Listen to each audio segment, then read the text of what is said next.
The Ethiopian flag is the flag that became the basis for the Pan-African colors.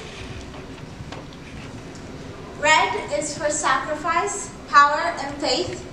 Yellow is for church, peace, natural wealth, and love. Green is for land and hope.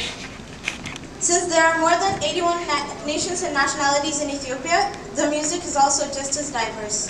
But from the ones I remember, Tizita, Ambassa, and Ethio jazz are the ones that are most prominent. The staple foods in Ethiopia are injera and wet. Injera is like flat bread, and wet is most like spicy stew. And it is a predominantly Orthodox Christian and conservative country, but it also has religions of all backgrounds like Jews, Muslims, and Protestants living in peace. People who make the majority are Amaras, Gurages, Oromo, and Tigray. Timkat and New Year's are the biggest holidays in Ethiopia. Timkat is a 3-day festival to celebrate the baptism of Christ.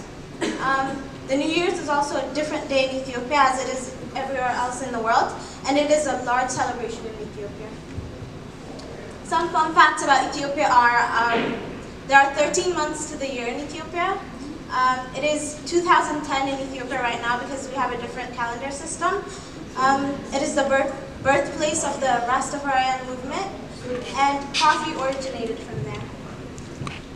I am proud to be from Ethiopia because Ethiopia is a country that is deeply rooted in faith. I am proud to be from Ethiopia because it is a beautiful country that is home to one of the most kind and courteous people.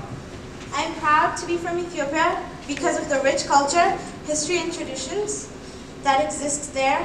And lastly, I am proud to be from Ethiopia because it is one of the countries that played the major part in the Pan-African movement to make all of Africa one and united.